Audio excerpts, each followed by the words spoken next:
Assalamu alaikum. I'm Prabhakaran. I'm working as a supervisor.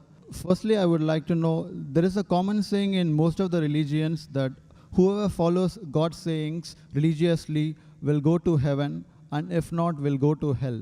Taking this into consideration, I would like to know what will be the status of non-Muslims on the day of judgment. Secondly, I would like to know the importance of the holy month of Ramadan for the benefit of non-Muslims who have come here. And finally, I would like to say, from the little experience I have gained in my life, I can strongly say Islam is the only religion which has clear-cut, sound theoretical knowledge supported with logical examples with reasoning.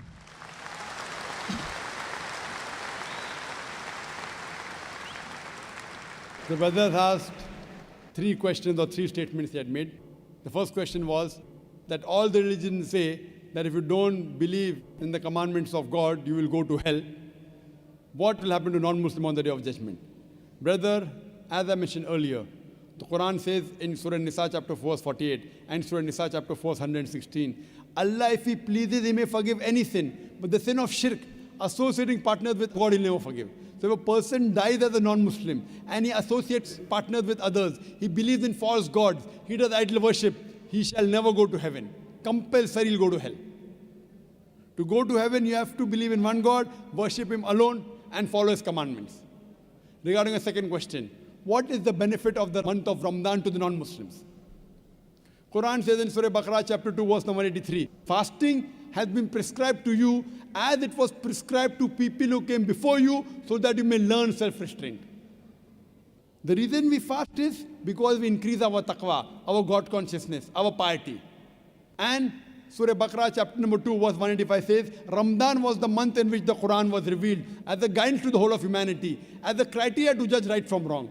Ramadan is this month in which the glorious Quran, the last and final revelation, was revealed to the last and final messenger, Prophet Muhammad, peace be upon him. And the Quran says, this Quran is a guidance for humanity, not only for Muslims or for the Arabs, for the whole of humanity. And it is a criteria to judge right from wrong. So this month of Ramadan, how does it benefit the non-Muslims? Quran was revealed in it as a guidance for whole of humanity, Muslims and non-Muslims. Furthermore, beloved Prophet Muhammad said, Ramadan is the month in which the Satans, they are imprisoned. The gates of heaven are open and the gates of hell are closed. That means there are more chances you'll do good deeds. A person does more good deeds in Ramadan, the chances of him doing bad deeds is less. As far as non-Muslims, the message of Islam may go very well in the hearts of the non-Muslims, because the devil, the Satan, the imprisonment. So more chances of the non-Muslims accepting Islam. More chances he'll come closer to Islam. Regarding a third statement, you believe that Islam has got theoretical points in it and it is backed up with reason and logic.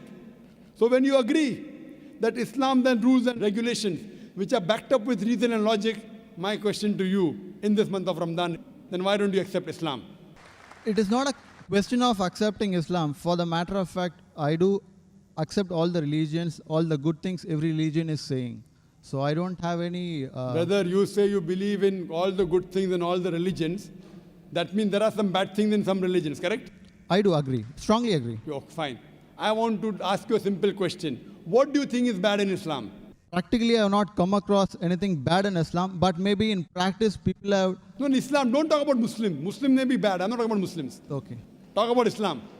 There are Muslims who may have alcohol, there are Muslims who may cheat. I've not come across anything bad about Islam. Very good. To be now very frank. You told me very frankly, you take good things of all the religions. You also said you know there are bad things in other religions. And you also said you don't know of anything bad in Islam.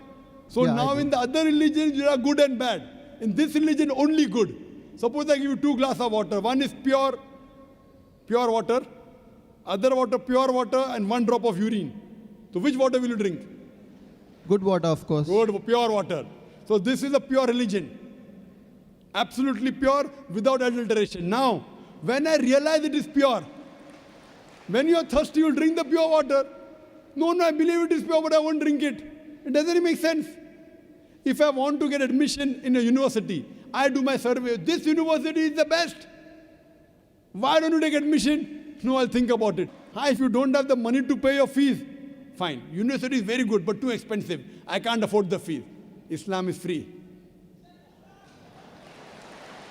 If you agree it's the best, you have to accept it. Or maybe it's a hypocrisy. See, if I agree it's the best, I have to accept it. If you know there are no faults, that means God will question you on the day of judgment. If you agree, God gave you the message in your heart, it is the best religion, why don't you accept it? See, if you agree it's the best, it's illogical. It's illogical not to accept it. If you think there's something bad, I will clarify your misconception now. If you agree it's the best religion, if you agree it's the most logical, unless you are illogical.